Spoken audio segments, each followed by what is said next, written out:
بسم الله الرحمن الرحيم وما محمد إلا رسول قد خلت من قبله الرسل أفإن مات أو قتل انقلبتم على أعقابكم ومن ينقلب على عقبيه فلن يضر الله شيئا وسيجزي الله الشاكرين. بسم الله الرحمن الرحيم وما أرسلناك إلا رحمة للعالمين. صدق الله العظيم.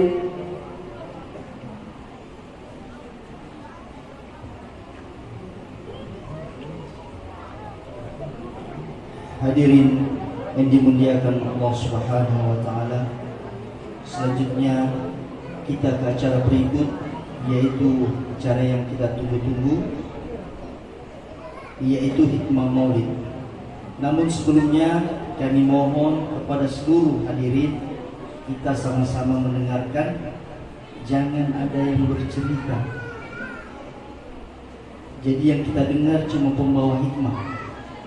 Adik-adikku itu tolong ditegur, kita saling membantu supaya tidak ribut. Insyaallah hikmah Maulid akan dibawakan oleh Ustaz Husain bin Salim Bahmid. Kepada beliau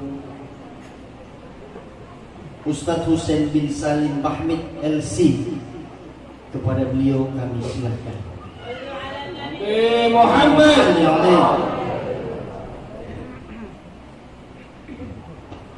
Assalamualaikum warahmatullahi wabarakatuh. Innal hamdalillah nahmaduhu wa nasta'inuhu wa nastaghfiruh wa na'udzu billahi min shururi anfusina wa min sayyiati a'malina. Man yahdihillahu fala mudilla lahu wa man yudlil fala hadiya lahu. Ashhadu an la ilaha illallah lahul mulku wa lahul hamdu yuhyi wa yumiitu wa huwa ala kulli syai'in qadir. Wa ashhadu anna Muhammadan 'abduhu wa rasuluhu al-mab'uts rahmatan lil 'alamin. Allahumma salli wa sallim wa barik wa karrim wa 'azzim wa zid ala habibina wa syafi'ina wa qurrati a'yunina sayyidina Muhammadin وعلى آله الطيبين الطاهرين وعلى أصحابه مصابيح الغرر. أما بعد، المكرم والمحترم سيد الوالد الحبيب سالم العدروس, imam masjid dan juga beserta segenap pegawai syara'nya. Al-Mukarram wal-Muhtaram Al-Akh Al-Fadil Al-Habib Idrus bin Salim Al-Idrus, yang kami hormati dan kami banggakan, Haji Ilham hadir bersama dengan kita pada malam hari ini, dan juga segenap para tokoh agama, tokoh masyarakat, para asatidz, guru-guru, dan juga anak-anak saya yang hadir pada malam hari ini, dan lebih khusus lagi kepada ibu-ibu, khususnya lagi kepada Syarifah Mahani binti Umar Al-Habsyi. Nih, acara-acara begini harus ada keterlibatan ibu-ibu. Kalau tidak ada ibu-ibu, sulit untuk acara-acara seperti ini akan terlaksana. Makanya kita penting dengan adanya seorang ibu. Rumah itu dia akan indah kalau dia ada ibu. Kalau dalam rumah itu ibu sudah tidak ada, innalillahi wa inna ilaihi raji'un. Sama seperti karena laki-laki itu tidak ada laki-laki diciptakan oleh Allah di dalam rumah, tidak ada. Yang diciptakan oleh Allah di dalam rumah itu adalah wanita, adalah ibu. Maka doranglah yang urus itu urusan di dalam rumah. Tidak ada satu suami yang tahu ada berapa piring yang ada di dalam rumah, tidak ada. Tidak ada satupun suami yang tahu ada berapa sendok yang ada di dalam rumah, tidak ada. Semua yang tahu itu adalah. Makanya jangan heran Pak, kalau seandainya kita, walaupun rumah itu rumah kita punya, jangan heran kalau seandainya tetangga pinjam ember, kita kasih sama dia tanpa sepengetahuan istri kita, dia marah. Jangan heran. Kenapa? Karena dialah yang menguasai di dalam rumah ini. Dia tahu seluk-beluk apa yang ada di dalam rumah itu. Makanya acara-acara seperti ini tidak mungkin akan terlaksana kecuali ada ibu. Jadi mudah-mudahan ibu-ibu yang hadir ini termasuk ibu-ibu yang salehah.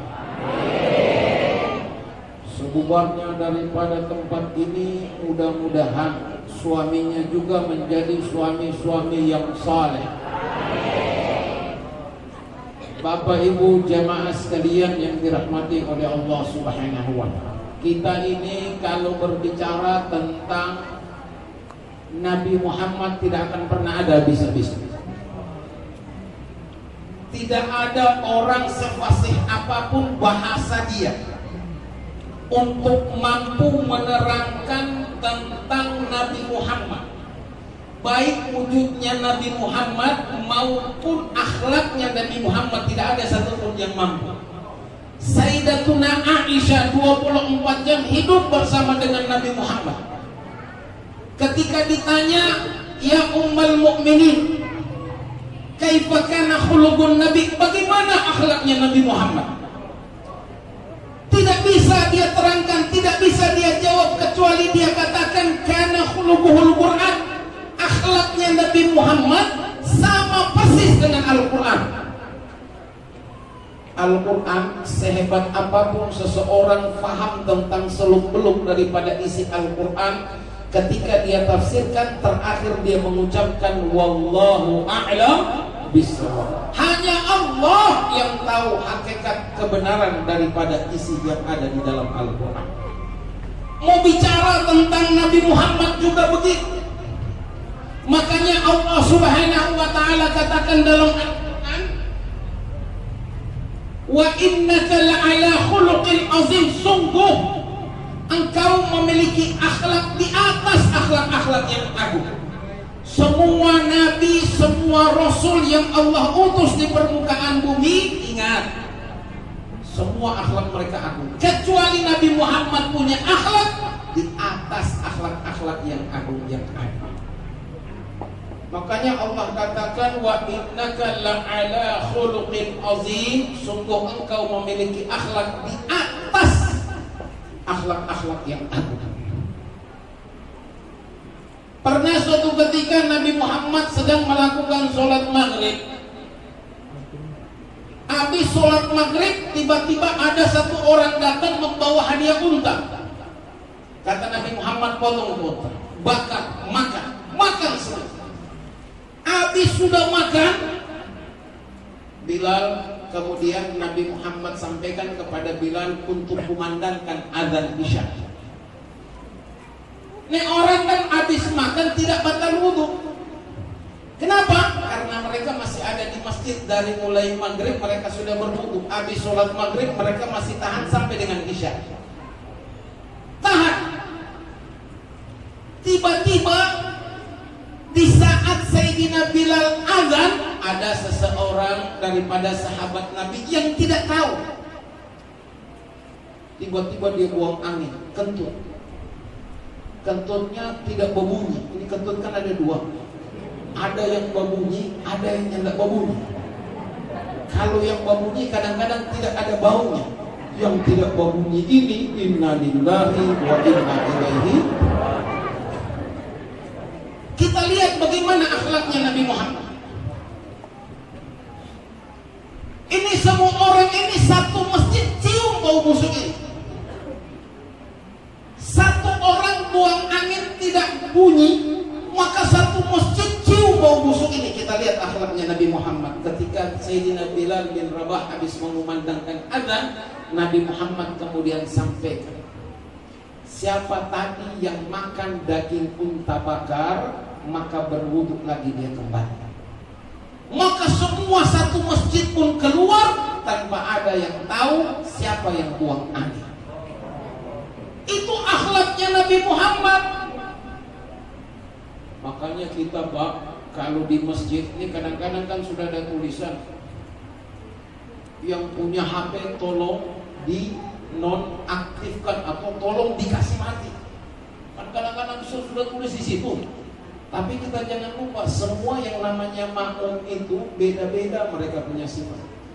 Ada kadang-kadang orang ketika dia lewat, dia lihat sudah sholat, dia cepat-cepat taruh motornya, langsung dia masuk ke masjid, langsung dia takbir Allahu Akbar, dia lupa kasih mati HP. Nah kadang-kadang di saat kita lagi sholat, apalagi kalau sholat yang tidak ada suaranya, sholat zuhur dengan sholat asar, Allahu Akbar, rakaat pertama tiba-tiba ada yang telepon dia, maka bunyilah ini HP.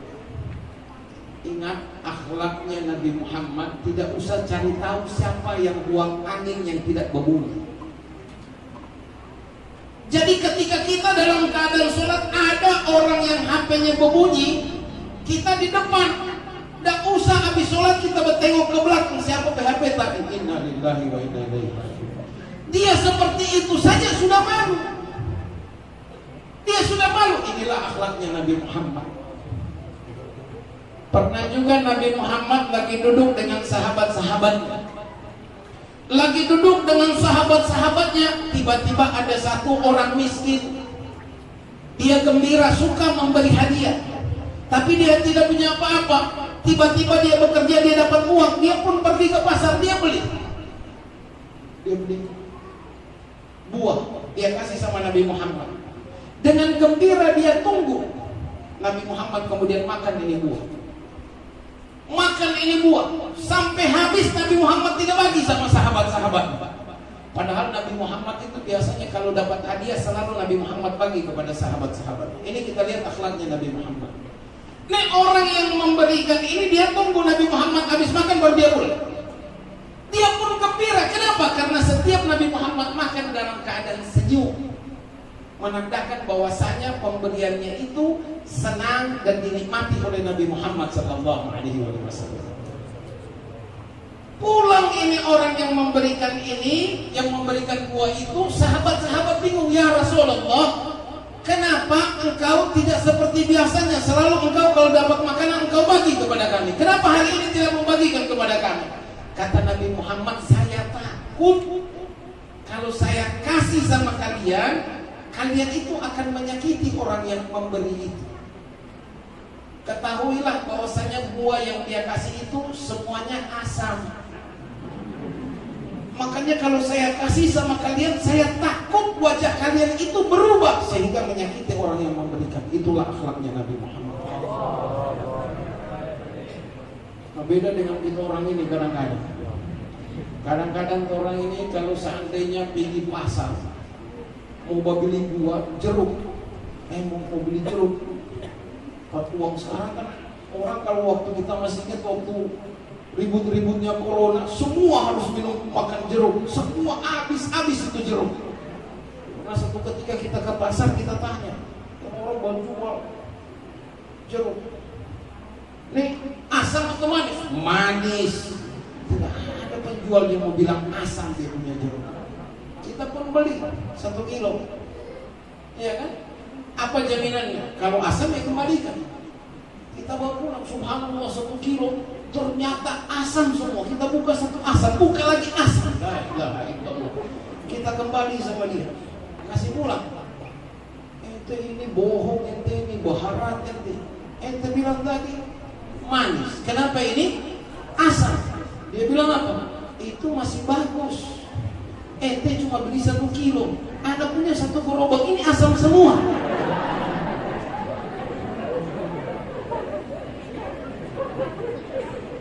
Ini seringkali terjadi di dalam kehidupan kita. Ini akhlaknya Nabi Muhammad, wa innaka la'ala khuluqin azim. Akhlaknya Nabi Muhammad luar biasa. Sayyidatuna Aisyah tidak mampu untuk menggambarkan bagaimana akhlaknya Nabi Muhammad. Hanya saja Sayyidatuna Aisyah menggambarkan bahwasanya kalau kamu ingin tahu akhlaknya Nabi Muhammad, sama persis dengan Al-Qur'anul Karim. Belum lagi kita berbicara tentang tubuhnya Nabi Muhammad. Ada seseorang, dia datang kepada seorang sahabat dan dia bertanya, kaifa kana wajhun Nabi? Dia seringkali dengar sahabat kemudian berbicara tentang Nabi Muhammad, wajahnya itu bercahaya. Dia pun bertanya, kaifa kana wajhun Nabi? Bagaimana sih wajahnya Nabi Muhammad itu? Maka sahabat ini bingung untuk menerangkan tentang wajahnya Nabi Muhammad yang begitu indah. Wajahnya Nabi Muhammad begitu indah, sulit untuk dia menggambarkan. Dia kemudian katakan, nih sahabat sampaikan, ara'aital badar fi lailatul tamam? Pernahkah engkau melihat bulan purnama di waktu malam yang amat sangat gelap? Dia katakan, iya saya pernah lihat. Apakah indah bulan itu? Indah. Nabi Muhammad jauh lebih indah daripada bulan tersebut. Sallu ala Muhammad. Sallu ala Muhammad. Tidak akan pernah ada habis-habisnya ketika kita berbicara tentang Nabi Muhammad sallallahu alaihi wasallam. Belum lagi cintanya Nabi Muhammad dengan ini umat. Kalau kita berbicara tentang cintanya Nabi Muhammad, subhanallah, Nabi Muhammad itu katakan dalam sebuah hadis, Nabi Muhammad berucap, inna likulli nabiyyin manabir. Ketahuilah bahwasanya kelak nanti yaumil qiyamah, setiap nabi yang Allah Subhanahu wa taala utus di permukaan bumi ini, Allah sediakan buat mereka itu manabir, mimbar, kursi yang begitu indah terbuat daripada emas, kata Nabi Muhammad. Setiap nabi punya itu mimbar. Wa mimbar Ibrahim, ketahuilah bahwasanya mimbarnya Nabi Ibrahim ala yaminil arsy bittijahil jannah. Nabi Ibrahim punya mimbar itu ada di sebelah kanannya arsy yang menuju ke surganya Allah Subhanahu wa taala. Wa mimbari ala yasaril arsy, mimbarku di sebelah kiri daripada arsy bittijahin nar, menuju kepada neraka. Sahabat heran dan mengatakan, ya Rasulullah, engkau bisa minta sama Allah apa saja pasti dikabulkan oleh Allah. Kenapa engkau tidak minta kepada Allah agar mimbarmu itu berada di sebelah kanannya arsy yang menuju ke dalam surga? Kenapa engkau tidak minta kepada Allah? Apa kata Nabi Muhammad sallallahu alaihi wasallam? Apa kata Nabi Muhammad? Itu yang aku minta kepada Allah. Yang aku minta kepada Allah agar mimbarku itu ada di sebelah kiri yang mengarah kepada neraka. Kenapa? Li aral zahidina ilan nar, agar aku bisa melihat siapa umatku yang Allah Subhanahu wa taala masukkan dia ke dalam neraka. Maka aku pergi sama anak ini, kemudian aku ambil dia, wa usyafi'u lahu, dan aku kasih syafaat sehingga dia bisa masuk ke dalam surganya Allah Subhanahu wa taala. Tidak ada cintanya seseorang kepada umat seperti cintanya Nabi Muhammad sallallahu alaihi wasallam dengan umat. Makanya sahabat-sahabat Nabi Muhammad itu begitu cinta dengan Nabi Muhammad. Ada seorang sahabat yang bernama Abdurrahman, juga Allahu Abdullah. Ada seseorang sahabat yang dia namanya itu adalah Abdullah. Luqiba bihi himara. Sahabat-sahabat yang lain, karena ini anak muda ini begitu kuat, maka mereka kasih gelar dia itu keledai. Kenapa? Karena keledai itu mampu bawa barang begitu banyak. Dia ini mampu untuk angkat angkat barang yang banyak. Pernah suatu ketika melakukan perjalanan, sahabat-sahabat sudah tidak mampu lagi untuk angkat barang. Nabi Muhammad kemudian panggil, ya Abdullah, kalian kata Nabi Muhammad, kasih satu itu kalian punya barang. Disatukan ini barang, kemudian Nabi Muhammad panggil, ya Abdullah, wahai Abdullah, kamu angkat. Kata ini sahabat yang bernama Abdullah, ketika Nabi Muhammad suruh saya untuk angkat, yang semua sahabat tidak mampu, saya angkat begitu ringan. Makanya dia mendapat gelar himar, bukan karena dia seperti keledai, bukan, kekuatannya seperti itu. Ini orang ini, dia begitu cinta sama Nabi Muhammad, tapi dia punya satu keburukan, suka mabuk-mabukan, suka minum khamar. Makanya dalam hidup ini jangan suka sangka buruk dengan orang. Jangan suka sangka buruk dengan orang. Ketahuilah bahwasanya banyak orang yang tidak baik, tapi mereka itu ketika melihat ada ibu-ibu, ada bapak-bapak habis melakukan maulid, habis melakukan pengajian, habis melakukan sholat, dia selalu di dalam hati mengatakan, saya ini terlalu banyak dosa. Subhanallah, lihat ini bapak-bapak dan ibu-ibu ini, mereka habis melakukan sesuatu yang baik. Ini padahal lagi mabuk. Tapi jarang orang yang merasa dirinya sudah baik, kemudian melihat orang mabuk dan dia berucap sesuatu yang baik tentang orang itu. Maka ketahui, sebaik-baiknya seseorang pasti dia pernah melakukan dosa itu. Dan seburuk-buruknya orang pasti dia pernah melakukan kebaikan walaupun sekecil apapun itu. Sangka baik ini yang selalu diajarkan oleh Nabi Muhammad. Ini sahabat ini selalu dan selalu yang dia lakukan adalah cinta kepada Nabi Muhammad.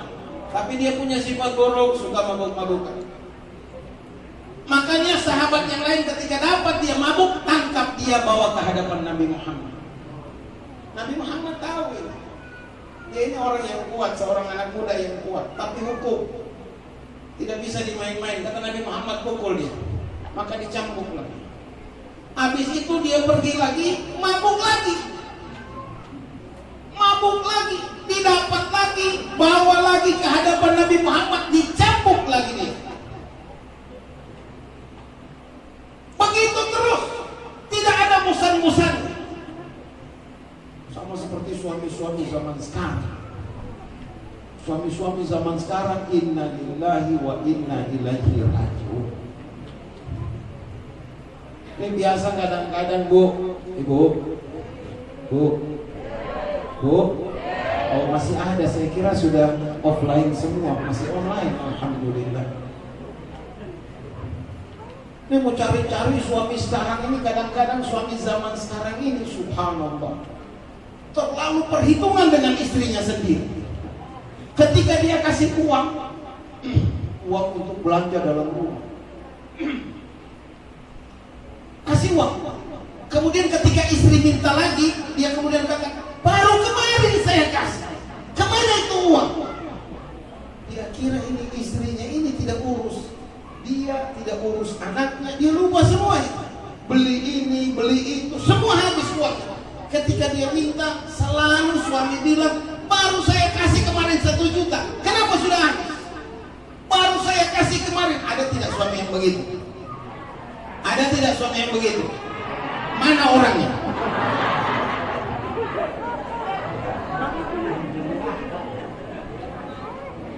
Bapak Ibu jemaah sekalian yang dirahmati oleh Allah Subhanahu wa taala.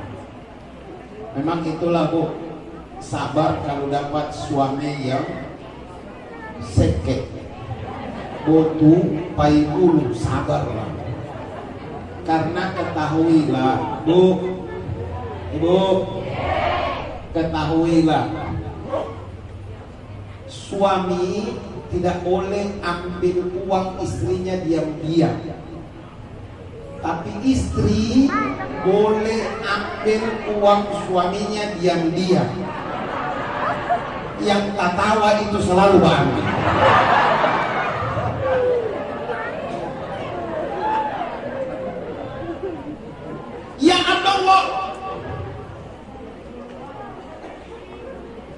tangkap dia, bawa ke hadapan Nabi Muhammad, dicambuk lagi dia.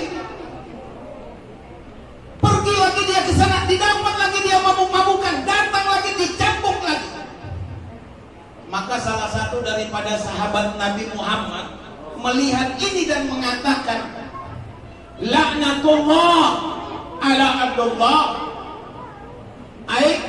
Allahumma al'anhu ya Allah, laknat ini Abdullah ini, laknat ini anak muda ini ya Allah.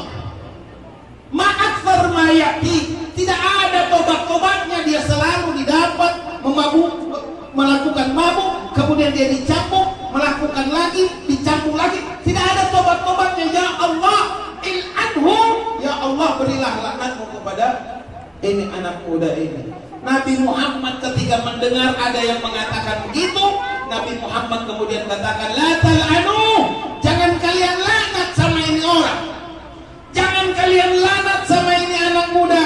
Walladzi nafsu Muhammad biyadihi, demi Allah kata Nabi Muhammad, la a'lamu minhu illa annahu yuhibbullah wa rasul.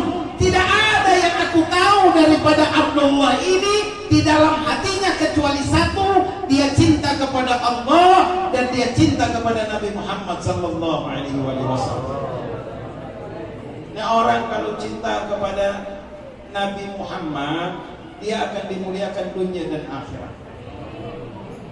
Ketahuilah, kita tidak akan pernah mungkin mengikuti sunnahnya Nabi Muhammad kecuali kita cinta kepada Nabi Muhammad.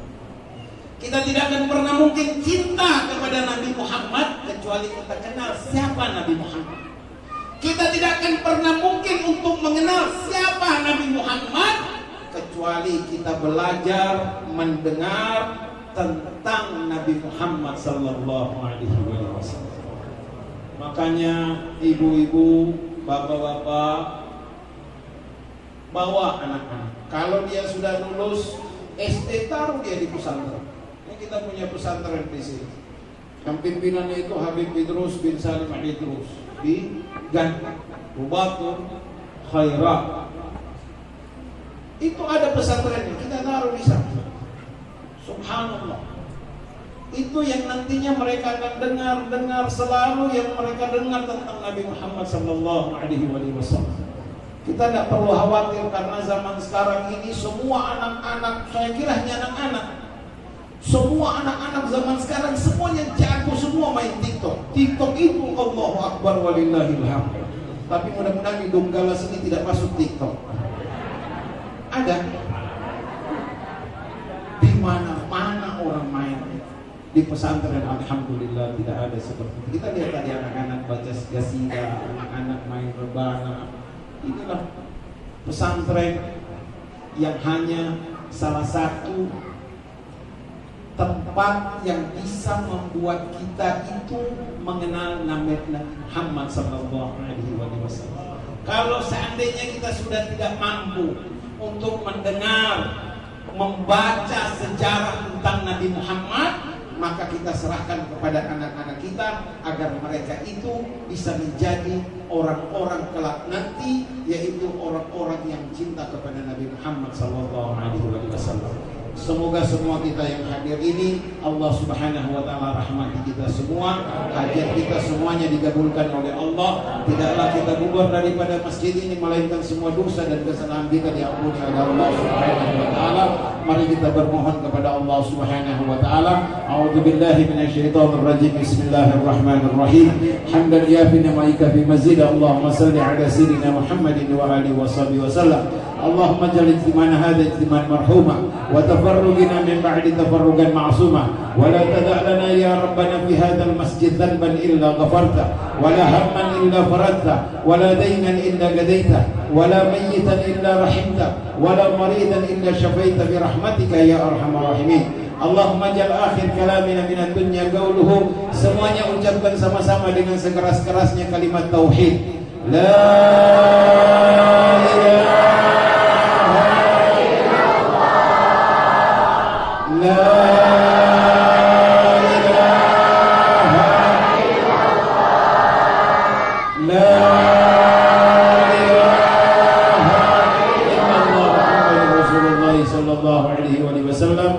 كلمة الحق عليها نحيا وعليها نموت وبها نبعث إن شاء الله تعالى من العابدين. ربنا آتنا في الدنيا حسنة وفي الآخرة حسنة وقنا عذاب النار والحمد لله رب العالمين. محمد صلى الله عليه وسلم أن يجعل سعي فيه مشكورا وفعل فيه محمودا، وأن يكتب عمل في الأعمال مقبولة وتوجه في التوجهات الخالصة والصلاة الموصولة. اللهم يا من إليه تتوجه الأعمال فتعود ظافرة، وعلى باب العزة تحد رحال فتغشاها منه الفيضات الغامرة. نتوجه إليك بأشرف الوسائل لديك سيد المرسلين عبدك الصادق الأمين سيدنا محمد الذي عمت رسالته العالمين، أن تصلي وتسلم على تلك الذات الكاملة مستودع أمانتك وحفيظ سرك وحامل راية دعوتك الشاملة، الأبي الأكبر المحبوب لك المخصص بشرف الأفضل في كل موطن مواطن الظل ومظهر، قاسم ذلك في عبادك وسابق إرشادك لأهل بلادك، سيد الكونين وأشرف الذكرين، العبد المحبوب الخالص المخصوص منك بأجل الخصائص. اللهم صل وسلم عليه وعلى آله وأصحابه وأهل حضرة كرام من أحبابه. اللهم إنا نكلم إليك جاه هذا النبي الكريم، ونتوسل إليك بشرف مقامه العظيم أن تلاحظنا في حركاتنا وسكناتنا بعين عنايتك، وأن تحفظنا في جميع أدوارنا وتقلباتنا بجميل رعايتك وحسن وقايتك، وأن تبلغنا من شرف القرب إليك وإلى هذا الحبيب غاية آمالنا، وتتقبل منا ما تحركنا فيه من نيتنا وأعمالنا، وتجعلنا في حضرة هذا الحبيب من الحاضرين، وفي طريق اتباعه من السالكين، ولهديك وهديه من المؤدين، ولعهدك من الحافظين. اللهم إنا لنا أطمع في رحمتك الخاصة فلا تحرمنا، ودنونا جميلة هي وسيلتنا إليك فلا تخيبنا. آمنا بك وبرسولك وما جاء به من الدين، وتوجهنا به إليك مستشفعين أن تقابل المذنب منا بالغفران، والمسيء بالإحسان، والسائل بما سأل، والمؤمن بما أمل، وأن تجعلنا ممن نصر هذا الحبيب وواظره وله وظاهره، وعم ببركته وشريف جهده أولادنا ووالدينا وأهل بيوتنا وأهلينا وجميع المسلمين والمسلمات والمؤمنين والمؤمنات في جميع الجهات، وأدم راية الدين القويم في جميع الأمثال منشورة، ومعالم الإسلام والإيمان بأهلها معمورة معنى وصورة. واكشف اللهم كربة المكروبين واقض دين المدينين واغفر للمذنبين وتقبل توبة التائبين، وانشر رحمتك على عبادك المؤمنين أجمعين، واكف شر المعتدين والظالمين، وارشد العدل بولاة الحق في جميع نواحي الأوتار، وإذهم بتأييد من عندك، ونصرنا على المعاندين من المنافقين والكفار، واجعلنا يا رب في الحسن الحسين من جميع البلايا، وفي الحرز المكين من الذنوب والخطايا، وأدمنا في العمل بطاعتك وصدقك في خدمتك قائمين، وإذا توفيتنا فتوفانا مسلمين مؤمنين، واختم لنا منك بخير أجمعين. وصلي وسلم على هذا الحبيب المحبوب إلى لسان والأرواح والقلوب وعلى آله وصحبه ومن إليه المنصور، وآخر دعوانا أن الحمد لله رب العالمين. بسر الفاتحة.